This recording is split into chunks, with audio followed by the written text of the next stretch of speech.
आज हम बात करेंगे प्रधानमंत्री कौशल विकास योजना में हुए स्कैम के बारे में। इस पूरे स्कैम को अगले 2 मिनट में समझते हैं। सरकार ने युवाओं को नौकरी के लायक बनाने के लिए PMKVY योजना शुरू की थी, लेकिन अब कैग की रिपोर्ट ने कुछ कड़वी सच्चाई सामने रख दी है। स्कैम जानने से पहले ये जान लेते हैं इस योजना का मकसद। PMKVY साल 2015 में शुरू हुई। उद्देश्य था देश के युवाओं को स्किल ट्रेनिंग देना और नौकरी दिलवाना। 2015 से 2022 तक इसके 3 फेज चले। लगभग 14,450 करोड़ खर्च हुए। 1.32 करोड़ युवाओं को ट्रेनिंग देने का लक्ष्य रखा गया। कैग की रिपोर्ट नंबर 20/2025 कहती है स्किल इंडिया पोर्टल पर भूतिया डेटा पड़ा है।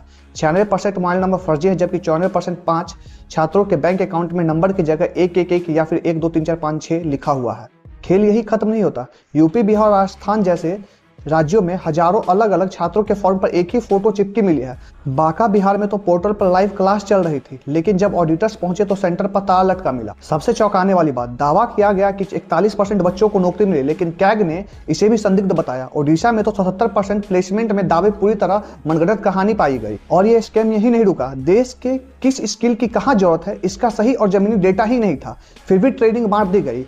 कई युवाओं को उम्र, पढ़ाई और नियम तोड़कर ट्रेनिंग दे दी गई। यह तक साफ नहीं था कि ट्रेनिंग पाने वाले सच में बेरोजगार थे या नहीं। केरल में तो फर्जी प्लेसमेंट के कागज लगाए गए। ऑडिट में पकड़ा गया तो 22 लाख से ज्यादा की रिकवरी हुई और एजेंसियों को ब्लैकलिस्ट करना पड़ा। कई राज्यों ने पैसे समय पर खर्च ही नहीं किए। NSDC ने गलत तरीके से 24 करोड़ एडमिशन खर्च वसूला और 12 करोड़ ब्याज भी दबा कर रखा, जो बाद में लौटाना पड़ा। सरकार अब कह रही है आधार, eKYC, डिजिटल ट्रैकिंग और बेहतर निगरानी लाई जाएगी। लेकिन सवाल सीधा है, इतने पैसे खर्च होने के बाद भी युवाओं को नौकरी क्यों नहीं मिली?